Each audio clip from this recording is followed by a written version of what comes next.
Bonjour, bonjour à toutes et à tous, bienvenue dans ce 25e forum des projets urbains transition, le temps de l'action, c'est le thème retenu cette année. On va donc découvrir la mise en œuvre concrète de ces transformations urbaines avec certains des 1800 participants attendus ici au Palais des Congrès à Paris. C'est parti pour ce Smart Impact spécial forum des projets urbains.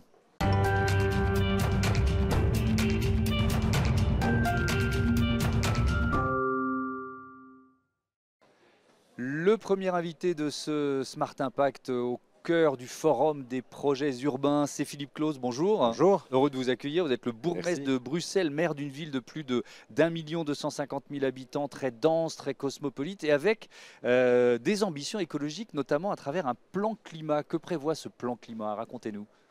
L'idée derrière, à travers 400 actions qui ont été concertées non seulement avec les services, mais aussi avec les habitants, avec un peu tout le monde, c'est de voir comment chacun peut contribuer. Alors ça paraît un peu bateau de dire ça, mais la première chose, c'est de sensibiliser les gens. On le voit, malheureusement, il y a encore des gens qui doutent, des gens qui pensent que ce n'est pas nécessaire, et de montrer surtout qu'il y a une dynamique positive. Que dans la construction urbaine, penser à l'écologie, penser au climat, ça n'est pas quelque chose de sanctionnateur, c'est simplement de changer parfois des mentalités, de trouver des projets positifs, je le répète. Ouais. Sortir du discours un peu anxiogène, un peu culpabilisateur qu'on a longtemps tenu, c'est ça? Il fallait le montrer aussi, parce Oui. que beaucoup de gens en doutaient, et de dire, mais De en la fait, prise de conscience, quoi. il y a non seulement cette prise de conscience, mais d'après de montrer qu'on peut vivre mieux. Je vais prendre un exemple simple, le transport en commun. Quand on voit le nombre d'heures que passent les gens dans leur voiture, la responsabilité des pouvoirs publics, c'est aussi de leur offrir du temps libre, de leur offrir un accès à leur travail différent. Quand on développe des lignes, au début, ça crie toujours un peu en disant, tiens, il y a une ligne de tram, une ligne de métro, une ligne de bus qui va passer là, puis on se rend compte qu'on va se déplacer beaucoup plus rapidement. Même chose pour les trajets en vélo. On va faire du sport, c'est bon pour l'activité cardiaque, mais il faut sécuriser ces lignes. Et donc de montrer que de ce qui pourrait paraître une contrainte, on fait en fait une opportunité. Avec cette idée, alors on a souvent parlé dans notre émission du concept de la ville du quart d'heure. Alors vous êtes encore en avance, c'est ça? Je dis, je ne suis pas à 5 minutes. La ville à 10 minutes, c'est ça? Voilà, la ville à 10 minutes, c'est la même chose que cette fameuse ville de proximité, Oui. qu'on peut parler du quart d'heure, 20 minutes dans certaines parties de l'hémisphère de la planète, peu importe. C'est vraiment d'avoir des infrastructures à côté de chez soi. Alors pourquoi est-ce qu'on fait ça? Les infrastructures de base, ce sont des écoles, des crèches, des salles de sport, des salles culturelles, du transport en commun, des espaces verts, du commerce. C'est un peu ces fonctions de base. Parce qu'on veut que les gens vivent en ville, c'est qu'on veut les attirer, c'est que c'est une façon aussi d'avoir une économie positive de nos villes.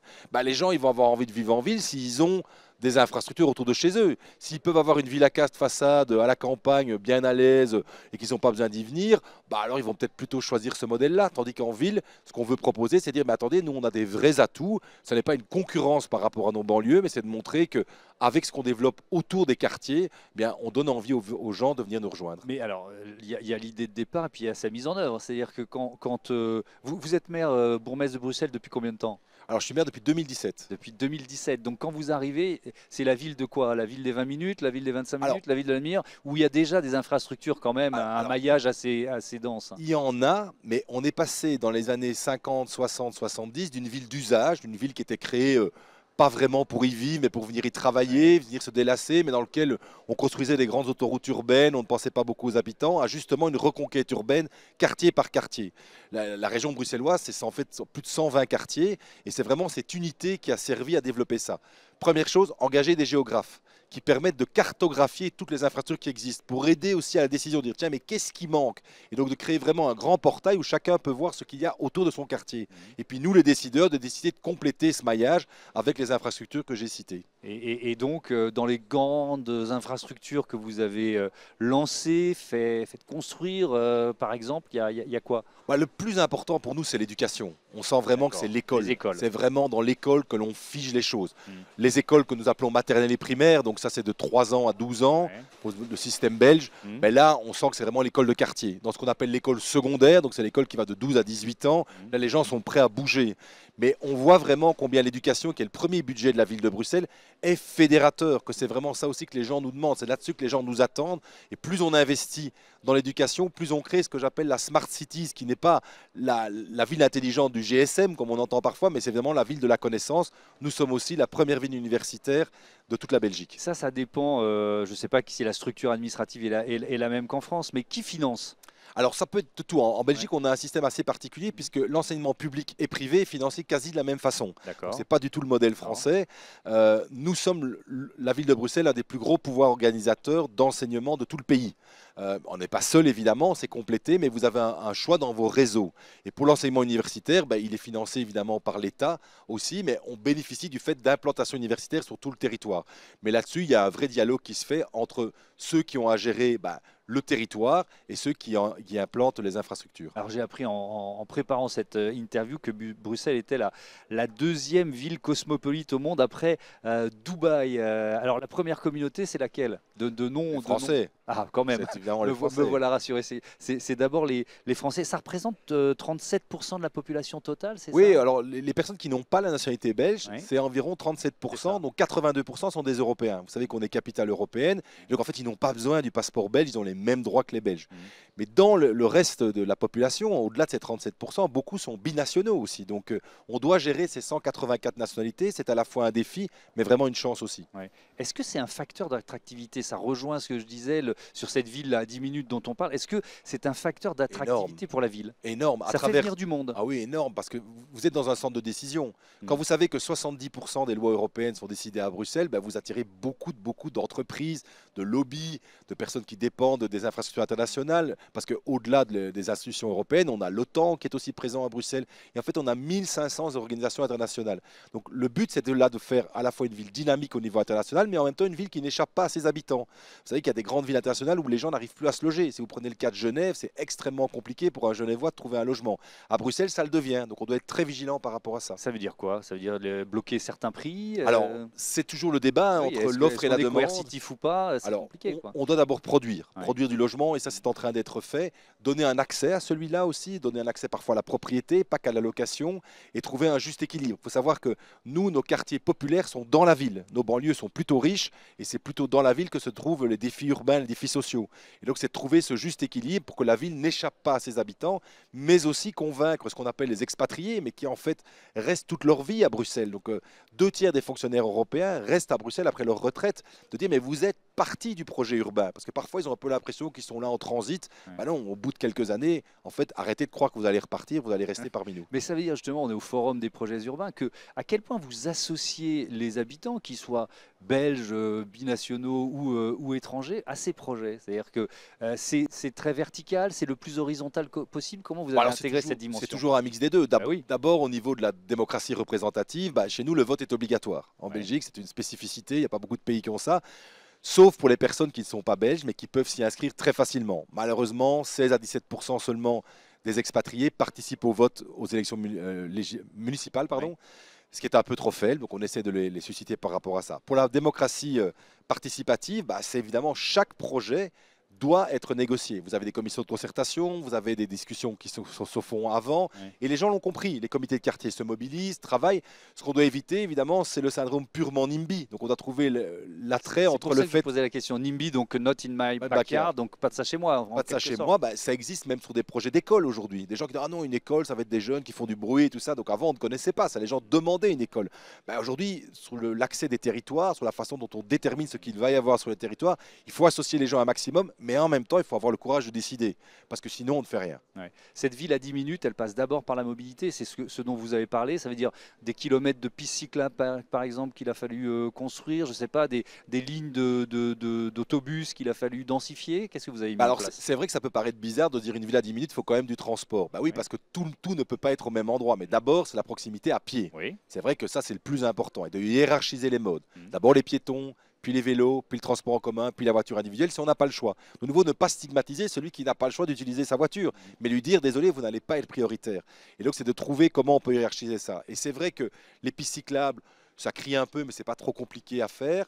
Les pistes de tram, les rails de tram, c'est un peu plus compliqué, mais c'est très très visible et ça va assez vite. On a créé une grande ligne de tram en à peine 6 ans, permis d'urbanisme compris à Bruxelles. Le métro, ça devient un chantier extrêmement compliqué. Nous sommes dans la grande difficulté à Bruxelles avec le chantier du métro, où on a un vrai débat aujourd'hui de savoir si on continue ou si on arrête. Pourquoi ?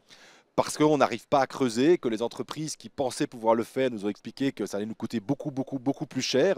Je voyais dernièrement un reportage qu'à Rome, ils avaient mis 27 ans à faire leur métro. Oui. On ne peut pas laisser la ville éventrée. Donc si à un moment donné on se rend compte que le métro ne fonctionne pas, eh bien, il faudra venir à d'autres modes de transport, dont le tram qui permettent quand même permettre de transporter beaucoup de gens. Mais je le rappelle, un métro, ça remplace 3 trams. Donc c'est aussi un débat dans la hiérarchie des valeurs sur le transport en commun. Est-ce que ce débat sur la mobilité, il peut être parfois aussi antagoniste qu'il peut l'être à Paris? Parce qu'à Paris, il y a vraiment Ah non, mais il ceux est qui toujours disent on n'en violent, peut hein. plus de la ville telle que Anne Hidalgo l'a mise en place. Puis au contraire, il y a ceux qui disent mais c'est génial, je ne voudrais plus vivre ailleurs Mais parce que j'ai plus du tout besoin de voiture, j'ai lâché ma voiture, je m'en sers plus jamais. le vrai débat n'est pas que le débat de la pollution urbaine, le débat c'est le débat de l'espace public. Oui. On a besoin de plus en plus d'espace public. Et puis de le Et en partager. fait, une voiture, bizarrement, Ouais. ça reste arrêté 90% du temps. Elle est garée, elle ne bouge pas, voire dans un embouteillage en plus. Donc croire qu'à un moment donné, les autoroutes urbaines sont l'avenir des villes, ben, on a vu que ce n'était pas vrai. Les gens fuyaient ces villes. Donc aujourd'hui, trouver justement cet équilibre qui permet de se déplacer plus rapidement parce qu'on a investi dans le transport en commun, ça dit bien ce que ça veut dire. Ben oui, c'est des débats durs. Nous, on a créé une grande zone piétonne à Bruxelles qui a d'ailleurs été exposée dernièrement pour les 10 ans de la COP de Paris avec près de 2 km de voies piétonnes là où c'était une vraie autoroute urbaine à 4 bandes. Ça a été très très violent au début parce que les gens ont l'impression qu'on leur enlève une liberté, qu'on leur enlève quelque chose et on a l'impression qu'on Casse leurs habitudes. et on leur dit, bah, attention, on collectivise en fait une vision urbaine. Bah, c'est plus difficile évidemment de collectiviser que de faire la somme des individus. Et pour les espaces verts, je reste dans cette logique de ville à 10 minutes, dans cet équilibre, il y a les espaces verts. Il a fallu en créer. Alors, il a fallu en créer et pour le moment, on a un vrai débat. C'est-à-dire qu'on a une décision judiciaire qui vient de tomber qui dit, au-delà de 1,5 hectare, vous n'avez pas l'autorisation d'office de construire, y compris des terrains industriels ou des terrains pour du logement. Là, c'est un vrai débat compliqué parce que ça devient extrêmement difficile pour une ville qui dit je veux densifier pour justement éviter les déplacements, de dire ben, je ne peux plus construire les fonctions urbaines de base, je vais devoir les construire en périphérie. Ben alors on va aller à l'antagonisme de ce qu'on veut. Ouais. Donc ce débat entre la préservation des espaces, des îlots naturels et le fait d'y construire des infrastructures devient un débat criant dans lequel le judiciaire vient de rentrer et qui pour le législateur est un vrai défi. Oui, pour vous, il y a beaucoup de procédures en cours, finalement. Oui, alors, où il y en a, c'est un peu partout pareil. Hein. Est-ce que vous avez le sentiment qu'il y en a de plus en plus? C'est-à-dire que vous avez des administrés qui vont en justice, quoi. Clairement. Ouais. Et ça devient un vrai problème parce qu'on nous reproche de ne pas décider, mais en fait, on décide assez vite. Mais la moyenne pour qu'un projet se réalise, c'est 7 ans, ce qui est beaucoup trop long. Surtout quand on sait les défis climatiques que nous avons. Donc, on doit trouver, nous, législateurs, bon, pas rien qu'au niveau municipal, évidemment, au niveau national aussi, des mesures qui font qu'on puisse aller un peu plus vite. Ouais. Et alors, votre administration elle-même, comment vous avez réduit votre impact? Je ne sais pas combien il y a de On a changé de bâtiment déjà. Ouais. On est passé à un bâtiment avec une haute performance énergétique qui est D'accord. neutre. C'était aussi important de montrer l'exemple par rapport à ça. On a travaillé sur les flottes de vélos, on a travaillé sur l'abonnement évidemment gratuit, l'abonnement en transport en commun. On a travaillé sur toute une série de choses, sur le déplacement de notre personnel. Une partie en télétravail aussi qui fonctionne pas si mal, hein, franchement, qui est vraiment quelque chose où on avait les pires craintes de dire tiens, est-ce que ça va être aussi efficace? Ben oui, ça fonctionne le télétravail. Donc pas de retour en arrière sur le télétravail parce pour le moment, on est à 2 jours semaine sur 5 et honnêtement, on a une souplesse. Et alors, la clé pour ça, c'est d'avoir un bâtiment hyper connecté. Évidemment, si chaque fois que vous devez faire une connexion, ça met 10 minutes, ça va énerver tout le monde. Mais voilà, les habitudes changent. C'est vrai qu'on a utilisé la crise du Covid pour tester de nouvelles choses et elles sont plutôt dans une dynamique positive. Est-ce que vous avez le sentiment d'être pionnier ou est-ce que finalement vous dites on va juste dans le bon sens, quoi, hein? Non, je pense que les maires dans le monde, ils se parlent beaucoup. Honnêtement, il y a pas mal de forums comme ça. Et d'ailleurs, qu'ils soient de gauche ou de droite, ils ont vite un peu les mêmes problèmes. Alors, ils n'ont pas toujours les mêmes solutions, mais ça se parle beaucoup. J'étais dernièrement à un forum à Genève pour l'ONU avec les maires d'un peu partout, là, du monde entier. Et très vite, on parle des mêmes choses, des congestions urbaines, des problématiques de logement, des problèmes de sécurité, des problèmes de propreté, des problèmes d'éducation. Et donc, c'est plutôt d'aller prendre les bonnes idées un peu partout, d'où l'importance de ce genre de forum pour justement échanger. Se dire, tiens, je n'avais pas pensé à ça, comment est-ce qu'on va résoudre? Par exemple, un des grands problèmes urbains, ça va être l'énergie. Comment est-ce qu'on produit l'énergie aussi dans nos centres urbains? Puisqu'on l'a vu avec la crise en Ukraine, la production énergétique va être un des vrais défis. Donc, je ne dirais pas qu'on veut être un modèle absolu, on veut être plutôt un laboratoire qui concentre une série d'idées. Ouais. Il y a des bonnes idées là, récentes que vous avez picorées chez des collègues en Europe ou ailleurs dans le monde, en disant tiens, ça c'est une bonne pratique, ça marche, et donc je vais le faire chez moi à Bruxelles. Bah, je pense que par exemple, le fait de mettre des infrastructures comme des bibliothèques, comme des lieux des universités dans des quartiers populaires, c'est vraiment quelque chose qui fonctionne. C'est-à-dire que de mettre un peu la connaissance là où on ne l'attend pas, de mettre des clusters d'entreprises. Par exemple, on a créé toute une cité des médias autour des pôles de télévision et d'avoir vraiment là-bas les écoles, en même temps que les studios de production de cinéma, les studios de télé, d'avoir des vrais clusters urbains où on crée des quartiers dédicacés à certaines fonctions. C'est intéressant. Merci beaucoup, Merci à vous. Philippe Closet. Et bon forum des projets urbains ici, ici à Paris. Notre Smart Impact continue. On va parler logement tout de suite.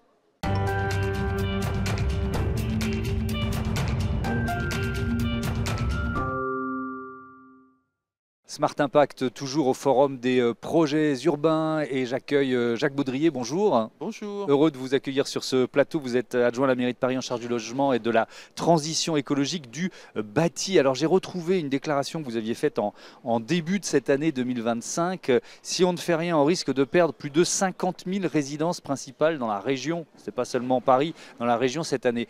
Vos prédictions, malheureusement, elles se sont avérées exactes, ou on est un peu en dessous de cette hécatombe? C'est des chiffres de l'INSEE qui le diront quand ils seront produits à la fin de l'année, au milieu de l'année prochaine. Mais je pense qu'on est peut-être un petit peu moins que ce chiffre, parce que il y a en gros l'effet de la non-relocation des passoires thermiques suite au DPE a été, je pense, un peu moins important que prévu. Mais je dirais que ça doit plutôt être de l'ordre de 25 ou 30 000 résidences principales qu'on a perdues.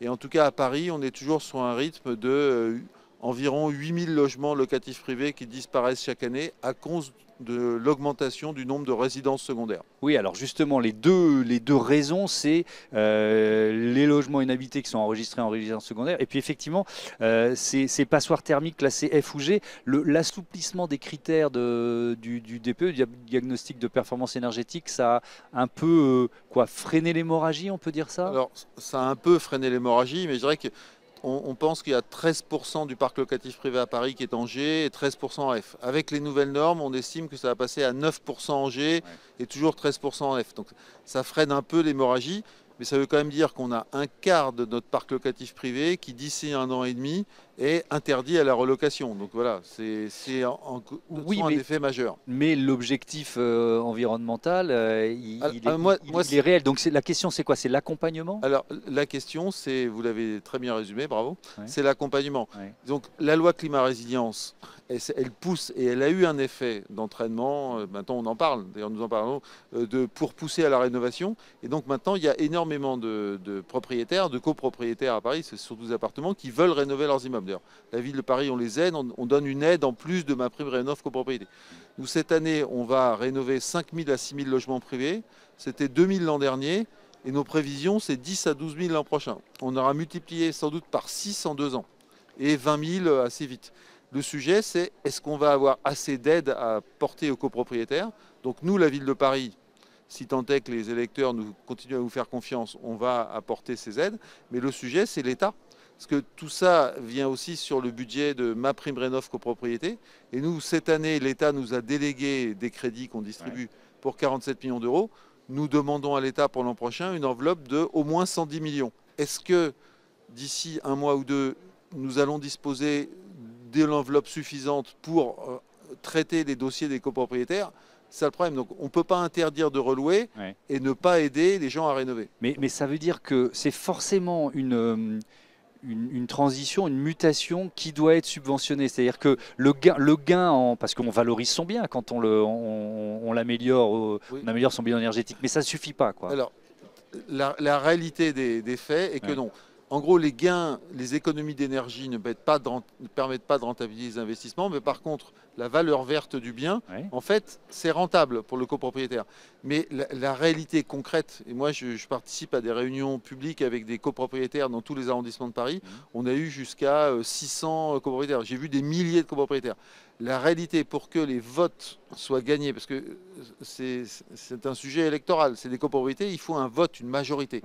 Et donc les gens qui portent ces projets, j'en ai vu des centaines, ils n'arrivent à faire voter leurs voisins que s'il y a une aide, je dirais, de 30 à 50% du financement. En dessous, si vous êtes à 20% d'aide ou 25%, l'AG de la copro ne vote pas. Donc la réalité, c'est qu'on est obligé en fait d'avoir une aide publique importante. Autrement, les immeubles ne se rénovent pas. Et c'est un problème de santé publique. Si on ne rénove pas les immeubles à Paris, cet été, on a eu plus de 400 morts à Paris du fait de la canicule. Ça veut dire qu'il y aura des milliers de morts dans les décennies à venir si on ne rénove pas ces immeubles. Donc en gros, nous, par exemple, on a augmenté les impôts mais pour faire du logement social, mais aussi pour cofinancer ces rénovations. Et comme me disent les copropriétaires, en gros, vous nous avez augmenté les impôts pour nous refinancer après nos travaux. Mais je dis, bah oui, mais si on ne fait pas comme ça, alors moi, je suis un communiste, ça ne me gêne pas de socialiser, si on ne le fait pas, ça ne marche pas. Ouais. Ouais. Donc ça, c'est sur la partie DPE. Et puis alors, il y a effectivement ce constat aussi de logements inhabités. Alors c'est quoi? Il y a de plus en plus de Parisiens qui décident de mettre leur logement en location, c'est ça? Non, c'est quoi la logique? Il y a plus en plus de Français et aussi un peu d'étrangers pour qui le fait d'avoir un studio, un 2 pièces à Paris est un bien statutaire. Donc en gros, si vous faites partie des 1% des Français les plus riches, avoir un 2 pièces à Paris, même si vous n'y habitez pas, c'est comme avoir une Rolex, une Tesla. Donc le sujet n'est pas la location, le sujet c'est bien d'avoir un pied-à-terre à Paris. Et donc ce sont des logements qui sont vides 90% de l'année, quoi. 95 ou 99%. Il y a 300 000 logements comme ça qui sont vacants ou résidences secondaires à Paris. C'est 30% du parc privé et ça augmente de 7 000 par an, chiffre de l'INSEE à l'appui. Donc, et à Nice, c'est plutôt 35 ou près de 35 à 40%. Donc, et c'est vrai dans toutes les grandes métropoles et sur toutes les zones touristiques. Alors, il y a deux lectures de ça. Il y a aussi la lecture qui consiste à dire c'est l'attractivité d'une ville qui s'exprime comme ça. Tout à fait, c'est l'attractivité d'une ville, mais à la fin, si une ville ne fonctionne plus, si on ne peut plus y vivre. Et donc c'est ça qui fait qu'il n'y a plus d'appartements à louer dans le privé. Si on continue à ce rythme-là, on a déjà divisé par 2 le nombre de logements à louer dans le privé depuis 30 ans. Si on continue comme ça 30 ans, il y a 0 appartement locatif privé à Paris à louer. Donc le sujet, moi je me bats pour ça, c'est il faut ce qui marche dans tous les pays du monde, c'est un peu pareil, dans toute capitale occidentale c'est pareil. C'est en gros il faut une fiscalité qui décourage ces résidences secondaires. Et il y a une taxe sur les résidences secondaires qui a été créée, c'était notre proposition avec Yann Brossat, qui était mon prédécesseur élu communiste au logement, on l'avait fait créer, mais son niveau est trop peu élevé et on attend au projet de loi de finances, il y a des amendements de très nombreux groupes parlementaires. C'est une taxe communiste mais qui est mise en œuvre par des collectivités qui sont souvent de droite, donc c'est une taxe œcuménique. Et donc là, on espère d'ici la fin de la semaine qu'on aura un vote au Parlement pour augmenter cette fiscalité. Si nos amendements qui ont déjà été votés en commission des finances passent au budget, là, moi je pense qu'on peut regagner 100 000 logements à Paris, 1 million de logements en France. Alors il y a les logements inhabités, vides qu'on peut regagner, et puis il y a les logements qu'on peut construire. On en est où sur ce dossier-là, notamment à Paris? La construction à Paris, il nous reste très peu de zones d'aménagement à mettre en œuvre. On a très peu de terrain qui reste. On arrive à maintenir autour de 2500 logements par an de construction, mais c'est de plus en plus via la transformation de bureaux en logements, la transformation de garages et de parkings, ou la surélévation, en particulier de logements sociaux. Donc, je dirais que 2500 logements, c'est 0,2%. Oui, c'est pas grâce à ça qu'on réglera la question. En gros, vous voyez, on peut construire, on arrive à se battre pour faire 2500 logements et pas 2000 par an. Il y a 300 000 logements à reconquérir. Donc vous voyez, le sujet, c'est les logements à reconquérir. Avec donc cette logique que vous avez déjà exposée sur le DPE, de transformation environnementale d'un bâtiment. C'est-à-dire, il y a beaucoup de programmes de rénovation. On recevait dans un autre cadre Emmanuel Cos qui dirige l'habitat social en France, et elle nous disait il y a 5 600 000 logements concernés, avec beaucoup de logements à rénover. On en est où à Paris de ces programmes? À Paris, alors là, mes prédécesseurs ont bien fait les choses, puisqu'on a démarré la rénovation du parc social dès 2009. On a été plutôt précurseur, donc on a déjà 16 ans d'expérience, donc on a déjà livré 40 000 logements sociaux rénovés. Là, il y a un gain en termes de bilan carbone sur l'habitat qui est ultra important. Alors nous, on a fait des études sur la consommation réelle, après, parce qu'en gros, quand on fait les calculs, c'est sur des consommations théoriques, et souvent les consommations réelles sont moins importantes. Et donc on est critiqué pour cela, mais c'est la loi qui nous l'impose. En gros, on a regardé les économies réelles, on est aujourd'hui sur tous les 10 000 premiers logements rénovés qu'on a pu en exploitation au bout de 3 ans, on a économisé 34% d'économie d'énergie, et on pense qu'au fur et à mesure des rénovations qu'on va livrer, elles vont être meilleures, on va arriver vers les 40% d'économie d'énergie. dans d'autres pays comme aux USA, en Allemagne, en Angleterre, ils ont eu un effet rebond. Les gens ont plus chauffé. Nous, en tout cas, nos rénovations de parcs social, ça marche, on économise beaucoup d'énergie et surtout, le plus important, on sauve des centaines, des milliers de vies humaines. C'est des gens qui ne mourront pas lors des canicules. Et ça, c'est encore presque plus important. Ça veut dire que ce qui s'est passé l'été dernier, ça va se renouveler, ça va devenir le quotidien d'une grande ville comme Paris, quoi. Les climatologues Paris, d'ailleurs, mais disent que l'été dernier, ça sera un été frais. En moyenne, ça sera bien pire dans moins de 10 ans. Donc clairement, nous, on est engagés dans une course de vitesse pour rénover les immeubles, tant le social, mais là, en gros, on est parti assez tôt, on est bon. Et le privé, on est en train de faire exploser la demande de rénovation de logement privé à cause des subventions et de toute la dynamique du DPE, qui a un effet positif. Le sujet maintenant, il faut que l'État, le budget de l'ANA est de 4,6 milliards cette année, il permet de financer 140 000 rénovations d'ampleur.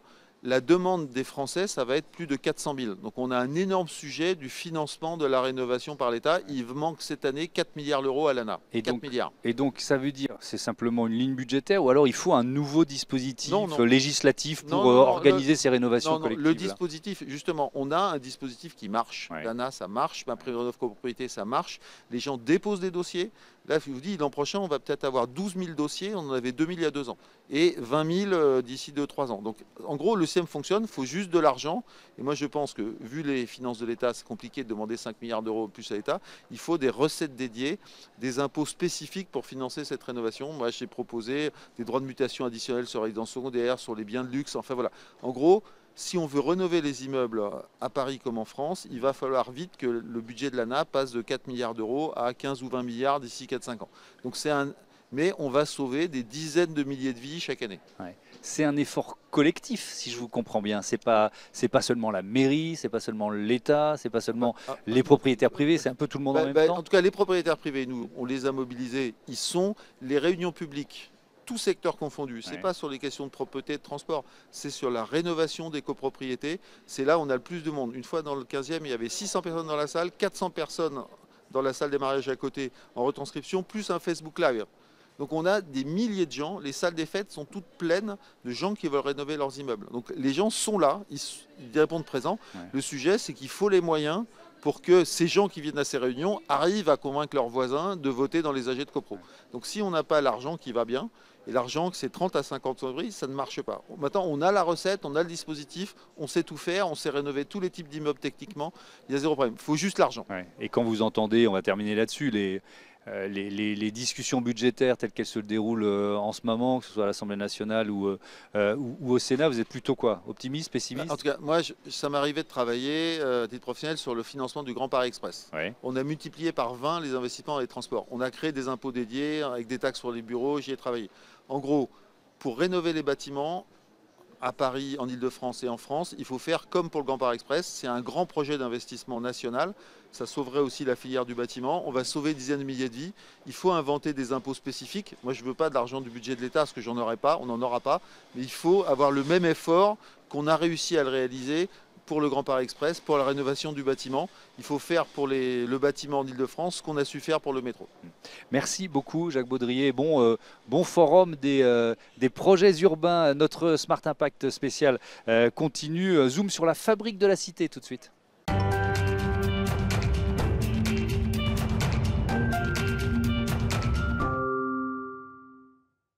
Smart Impact consacré au forum des projets urbains. Je vous présente mes invités. On va parler de la fabrique de la cité avec sa directrice générale, Céline Acarian. Bonjour. Bonjour. Bienvenue. Et Constance Bourtoir. Bonjour. Vous êtes directrice de projet à la fabrique de la cité que vous allez nous présenter en quelques mots, Céline. Alors en quelques mots, depuis 15 ans, la Fabrique de la Cité, qui est le think tank des transitions urbaines, s'intéresse à la façon dont les villes se transforment. C'est un fonds de dotation dont le seul mécène est Vinci, qui essaye d'installer sur un terrain neutre le dialogue entre les différents acteurs des villes, que sont évidemment les architectes, les urbanistes, les paysagistes, mais aussi des universitaires qui pensent depuis la sociologie, la démographie, la géographie, enfin toutes les sciences humaines, ces transitions urbaines et nourrissent la réflexion globalement sur ces villes moyennes. Et puis évidemment les industriels qui fournissent des solutions pour transformer ces villes. Donc là, vous êtes plutôt dans une logique de cercle de réflexion. Vous allez jusqu'où dans dans le concret des solutions que vous accompagnez en fait? Alors, on s'arrête assez vite avant le concret, j'allais dire. On est plutôt dans l'inspiration, qu'on va chercher parfois dans les grandes villes à l'étranger. On va regarder ce qui marche ailleurs, On va regarder ce qui marche ailleurs. On va regarder comment ces transitions sont menées et de tout point de vue. Comment ces transitions se financent, comment ces transitions se dotent d'une gouvernance, puisqu'il s'agit souvent de refondre un jeu d'acteurs qu'on connaît bien. Il s'agit parfois de prendre des tangentes. Il s'agit parfois de s'appuyer sur à la fois des constats, des diagnostics qui nous inspirent. Alors ça, c'est évidemment ce qu'on fait à l'étranger, régulièrement, dans un échange avec nos mêmes étrangers, aussi par des déplacements et aussi par un échange assez régulier avec des universitaires de ces domaines, dans les pays d'Europe et plus loin. Alors, je vais vous demander, préparez-vous de me trouver un bon exemple étranger à partager avec nos téléspectateurs et téléspectatrices. Je crois que, Constance, vous avez choisi de vous concentrer en tout cas une partie de vos travaux sur les villes moyennes. Pourquoi elles vous intéressent particulièrement en ce moment, plus que les grandes métropoles, par exemple? Alors oui, c'est vrai que c'est une partie de l'ADN de la Fabrique de la Cité, de se concentrer sur l'étude des villes moyennes. Donc par ville moyenne, on entend, il y a plusieurs définitions statistiques, mais en tout cas, c'est entre 20 000 habitants, ville-centre, jusqu'à 200 000 agglomérations comprises. Et ce sont des villes qui sont intéressantes parce qu'elles ont une ingénierie territoriale, elles ont des équipes techniques et des élus souvent très engagés sur des problématiques qui nous intéressent à la Fabrique, comme la transformation des friches, comme les mobilités décarbonées, comme les systèmes énergétiques territoriaux. Et du coup, nous, c'est vrai que c'est facile pour nous de mettre en place des cycles de conférences, des thématiques d'études en partenariat direct avec ces collectivités qui sont visibles et qui sont dans l'action. Mais est-ce qu'on a plus besoin de vous, la Fabrique de la Cité, dans ces villes moyennes que dans des grandes métropoles ou les grandes capitales, d'une certaine façon? Alors, on parle à tout le monde. On a aussi des champs d'application de nos études dans les grandes métropoles.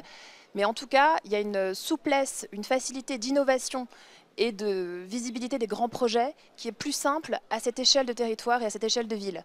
C'est aussi pour ça qu'on s'y intéresse particulièrement. Avec quoi, des ateliers territoriaux, c'est ça que vous mettez en place? Alors, vous décriviez de quoi il s'agit? On est en train de les rebaptiser. C'est des ateliers territoriaux, en fait, c'est des rencontres territoriales co-organisées avec les villes et les collectivités qui nous accueillent. Et en fait, ça s'organise autour de cycles de conférences, de visites de grands projets. Et on vient avec tout un écosystème intéressé aux thématiques qui sont traitées pendant la journée. Donc des architectes, des urbanistes, des bureaux d'études, des experts, des élus, des académiques, qui viennent aussi enrichir le débat tout au long de la journée. J'aime bien l'idée des bonnes pratiques. Cette émission, elle sert souvent à partager comme ça des bonnes pratiques et aussi l'effet miroir. Vous allez me dire si ça marche, mais pour un élu, mairie, collectivité, le fait de savoir que ça a marché dans une autre région ou dans un autre pays, j'imagine que c'est important quand même. Exactement. Et la plupart du temps, en fait, nos études consistent à étudier les conditions de réplicabilité d'un projet qui a marché. Qu'est-ce qui a fait qu'ici, avec du volontarisme politique, de l'ingéniosité, des formations et de l'information, on a su faire quelque chose qui est réplicable ailleurs, qui est transposable, qu'on peut changer d'échelle. Et ça c'est effectivement intéressant. Et donc vous avez un exemple récent? On a un exemple. Alors évidemment, si je sors de notre logique de ville moyenne et si je parle de nos inspirations internationales, la dernière, le Learning Expedition, le voyage d'études, nous a emmené à Venise, qui se projette en 2070 avec la montée des eaux évidemment, et qui doit projeter à la fois son architecture et la préservation de son patrimoine.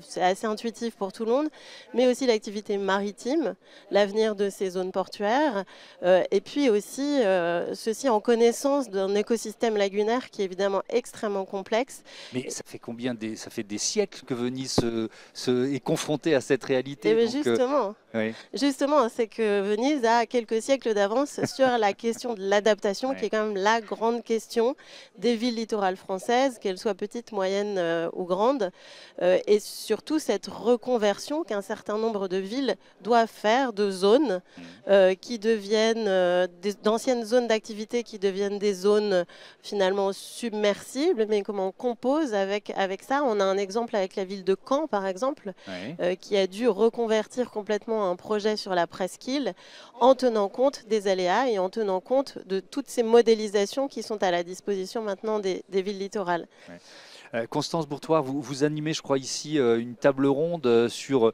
urbanisme et santé. Alors, je veux bien effectivement qu'on consacre quelques minutes de cette interview à la thématique de la santé. C'est vrai qu'il y a cette idée finalement que tout est lié, notre santé, la santé de la planète, la santé des villes. C'est ce que vous allez porter dans cette table ronde? Oui, tout à fait. Alors, on a terminé la conférence qui était ce matin avec des membres de la maîtrise d'ouvrage, donc Espace Ferroviaire, des architectes, le cabinet Aya, et puis d'autres parties prenantes associatives. Et effectivement, c'est de partir du constat que la santé est systémique et la santé se définit pas seulement par l'offre de soins ou l'état dans lequel on est, mais c'est aussi très lié à la santé environnement, à l'état de nos milieux urbains dans lesquels on vit aujourd'hui et à la santé aussi effectivement du monde animal.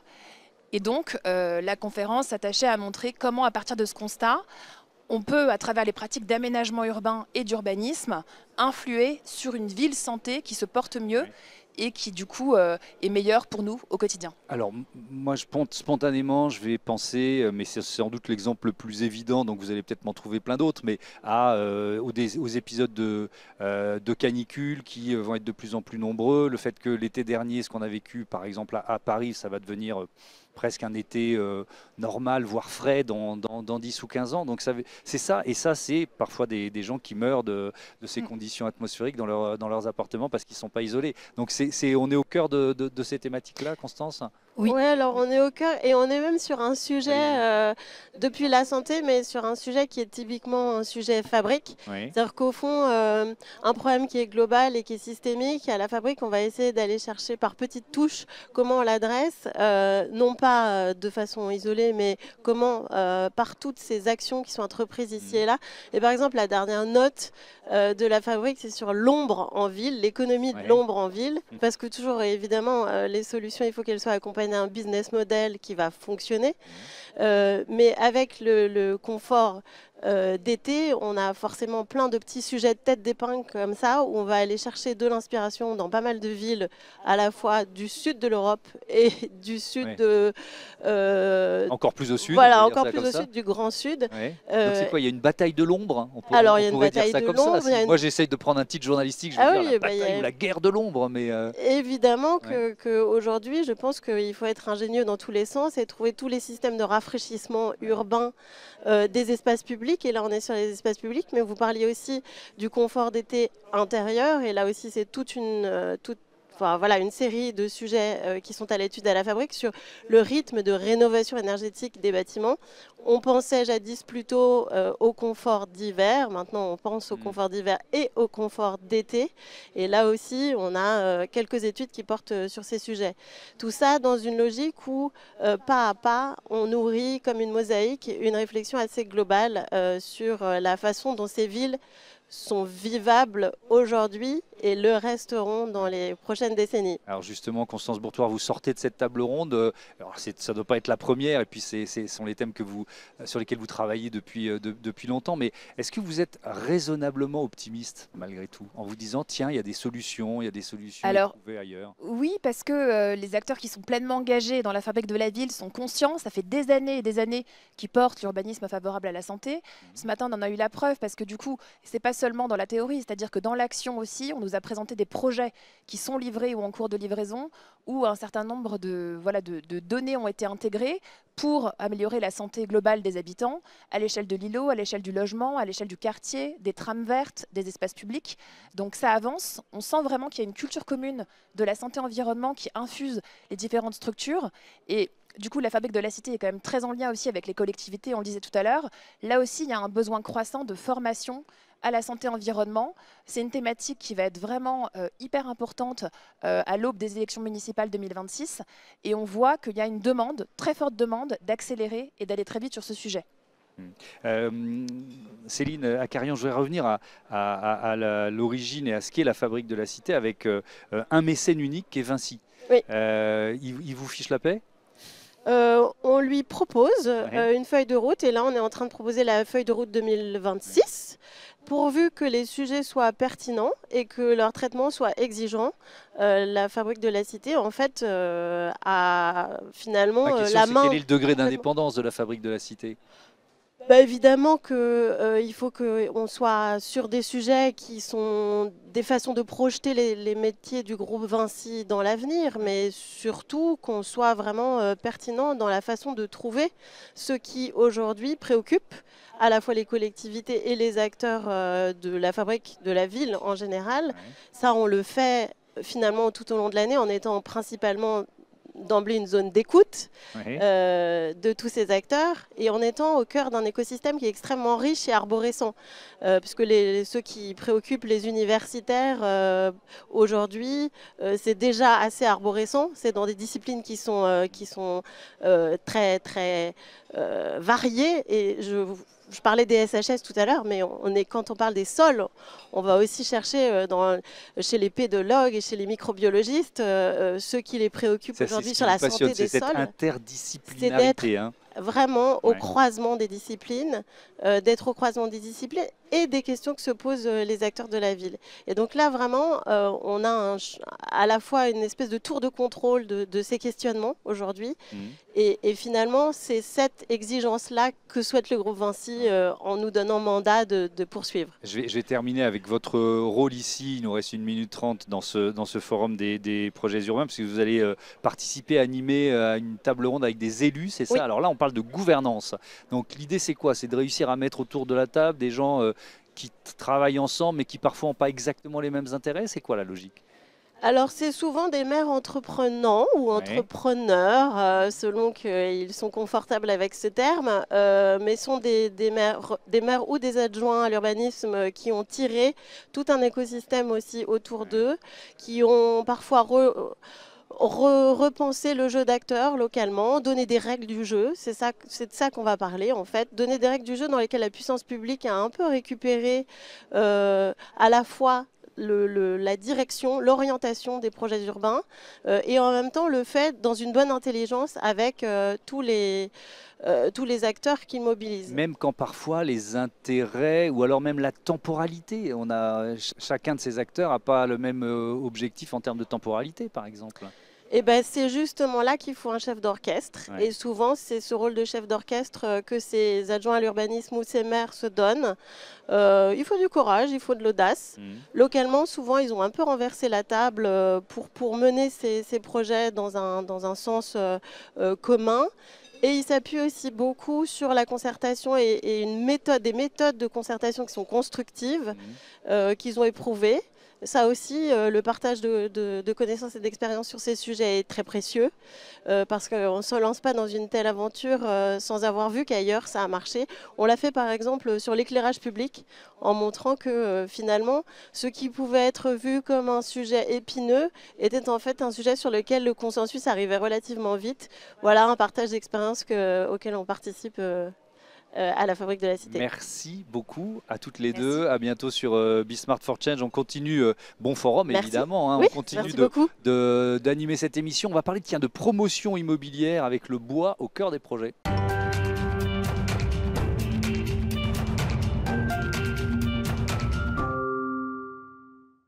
Smart Impact est toujours au Palais des Congrès dans le cadre de ce 25e forum des projets urbains et j'accueille Paul Jarquin, bonjour. Bonjour. Bienvenue, vous êtes le président de REI Habitat et de Fibois. Je veux bien qu'on revienne à la genèse, l'origine de REI Habitat.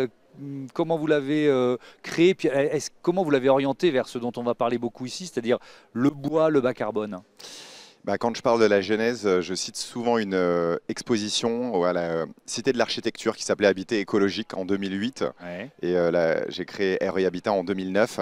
Et c'était une exposition qui parlait d'habitat et de matériaux. Donc, alors, ce n'était pas forcément des visions d'immeubles modernes, mais en fait du lien entre l'homme et la matérialité. Et forcément, on parlait de bois avec de nombreuses constructions en bois partout dans le monde.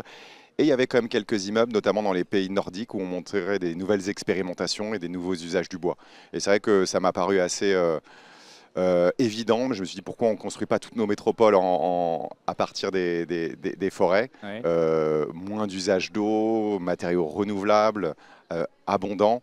Et à l'époque, on parlait très peu de carbone encore, parce que c'était en 2009, il n'y avait pas eu la COP. 2009, voilà. Vous n'étiez pas nombreux à prendre ce virage ou alors à créer vos entreprises dans cette logique-là?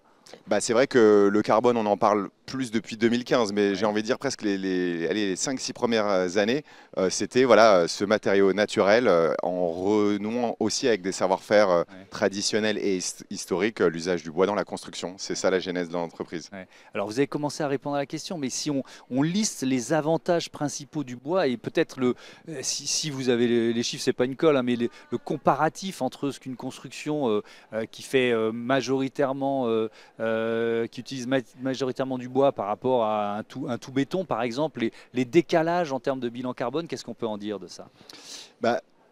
Pour prendre un exemple assez concret, c'était au moment du village des athlètes, la candidature parisienne suite à Londres, c'était on doit réduire de 60% les émissions.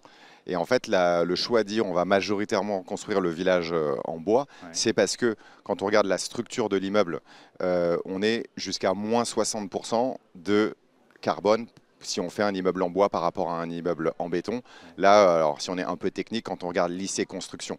Donc effectivement, pour une raison assez simple, quand on parle de bois, on parle des 3 S, séquestration, stockage et substitution. Séquestration, c'est les arbres qui poussent en forêt, la photosynthèse, ils viennent capter du CO2.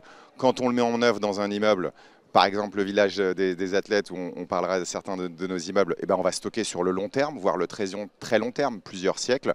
Et les substitutions, c'est en fait, on vient retirer du carbone non émis en utilisant ce matériau versus des matériaux plus carbonés comme l'acier ou le béton. Ils viennent d'où vos bois ? Alors nous, on a fait un choix d'entreprise qui est en cohérence avec cette idée d'habiter écologique, mais c'est de Forêt Française et géré durablement. Forêt Française avec une marque qui est en train de monter en puissance qui s'appelle la marque Bois de France. En ce moment même d'ailleurs, elle est présentée dans une des conférences. Bois de France, ça veut dire quoi? Ça veut dire forêt française, sieur français, charpentier français. Donc c'est aussi pouvoir avoir une traçabilité assez simple au final vis-à-vis des élus, des citoyens où on fait les projets et aussi des habitants. C'est une demande de vos clients, c'est-à-dire qu'ils nous disent ok très bien on va faire une construction en bois mais on veut que ce soit du bois français ou c'est pas forcément la demande prioritaire? En fait, je dirais il y a une convergence dans cette prise de décision de l'entreprise depuis maintenant presque 5 ans de devenir Bois de France. En 2015, donc ça date maintenant il y a une dizaine d'années, on avait fait un retour d'expérience sur nos constructions, nos 10 premières constructions. Et on avait quand même une demande de, j'ai envie de dire, plus d'écologie. Alors pas que sur le bois, mais sur des jardins partagés, des ateliers participatifs, des composts, un certain nombre de choses. Et quand même de plus en plus de questions. D'où provient le bois? Comment sont gérées les forêts? Si votre bois il part en Chine et qu'il est transformé ensuite dans des pays nordiques, finalement, est-ce que c'est si écologique? Et donc, dans une logique un peu de biorégion qui, là, pour le coup, faisait aussi partie de cette exposition habitée écologique, mais d'une certaine façon, d'un bon sens écologique, de dire il faut faire des circuits courts. Ça a été aussi renforcé, je dirais, dans le post-Covid, de savoir qu'on était avec des industriels français qu'on connaissait. Ça crée de la résilience par rapport au modèle, là où pendant un moment donné, on a eu les frontières qui étaient fermées. Donc, c'est vrai que nous, comme sur un immeuble comme le Wood Up, on construit en hêtre à partir des hêtraies de Normandie gérées par l'ONF et d'un sieur qui est à Dieppe qui s'appelle Manubois et on arrive même à faire l'approvisionnement fluvial. Ça vient non seulement raconter une histoire mais très concrètement dire on valorise la forêt française, on valorise les savoir-faire et aussi des emplois non délocalisables. On voit bien que ça coche beaucoup de bonnes cases dans un projet comme celui-là, mais alors en vous écoutant, je pense au livre de Sophie Coignard, c'est une journaliste au Point qu'on a reçue il y a quelques jours dans notre émission qui s'appelle Le Carnage végétal. Alors ce paradoxe, c'est qu'on a une forêt française qui en superficie progresse très clairement depuis plusieurs décennies, mais qui se fragilise. Est-ce que ça fait partie de vos inquiétudes ou de vos sujets sur lesquels vous essayez d'agir avec vos partenaires? Oui, c'est un sujet d'ailleurs dont on ne parle pas assez et tant mieux. Alors je dis ça, on voit quand même qu'on en parle de plus en plus, mais la forêt française, c'est 17 millions d'hectares et à peu près un peu plus de 30% du territoire national. Je parle de la France métropolitaine. Et effectivement, historiquement, elle a eu, depuis un siècle, elle a doublé au niveau de territoire. Mais par contre, ce qu'on voit ces dernières années, à cause du dérèglement climatique, c'est plus de mortalité en forêt. Je parlais du hêtre. Pourquoi on a construit le wood up en hêtre et une grande partie maintenant de nos immeubles qui sont au-dessus de 5-6 étages? C'est parce qu'on connaît les études, notamment de l'ONF, qui montrent que dans 20 ans, dans 30 ans, il y aura de moins en moins de capacité d'avoir du hêtre en France. C'est pourtant la deuxième essence. Donc, plutôt que laisser les arbres mourir en forêt à cause de stress hydrique, on va les mobiliser à temps et les mettre en œuvre et les stocker sur le long terme. Il y a un autre exemple d'une opération importante qu'on va réaliser à Lyon, à la Confluence, qui est près de 18 000 m². Oui. Là, on a voulu travailler avec du résineux local, notamment de l'épicéa, scolité. Donc le bois scolité, pareil, on n'en parle pas forcément, mais c'est un insecte, un ravageur qui attaque les forêts françaises, notamment dans le Grand Est. Beaucoup de gens maintenant s'en rendent compte quand même quand on se balade, on voit des arbres rouges qui au final sont morts.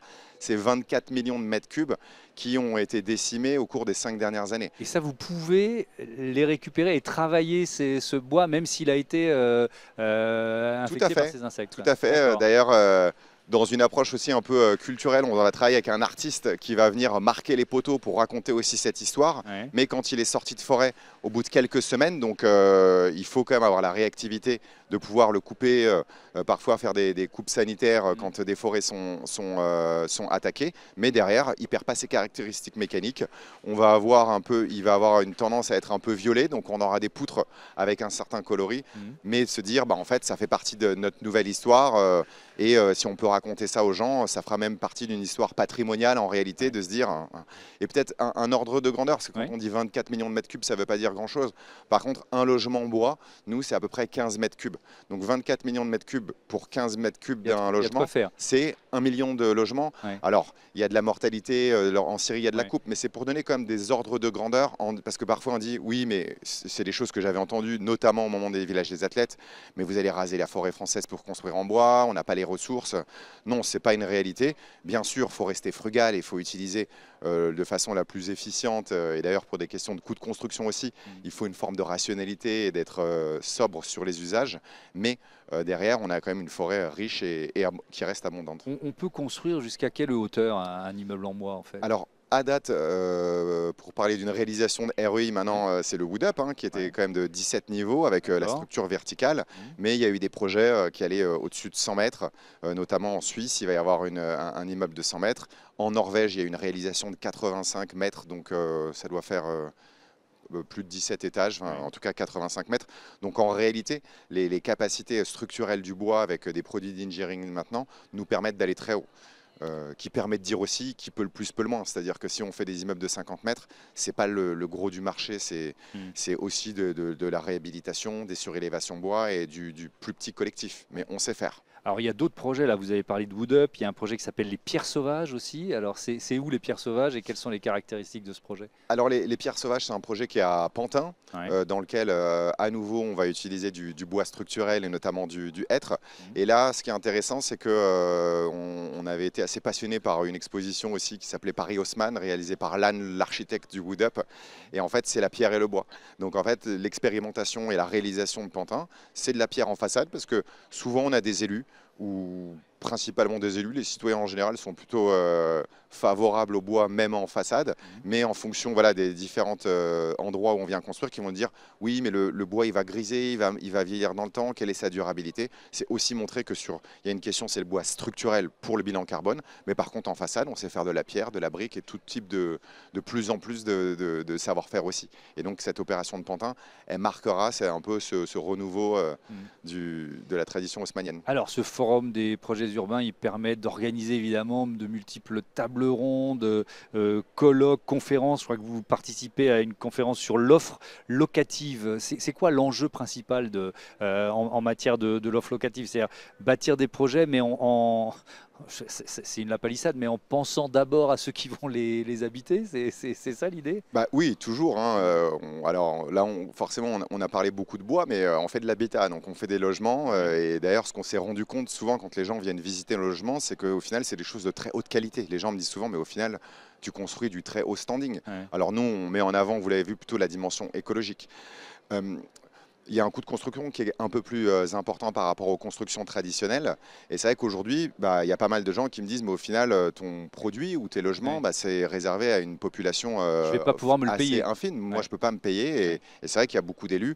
On aimerait aujourd'hui, on a un programme maintenant qui s'appelle Bois pour tous, de venir faire de plus en plus de gains de productivité avec le hors-sud pour faire baisser les coûts de construction.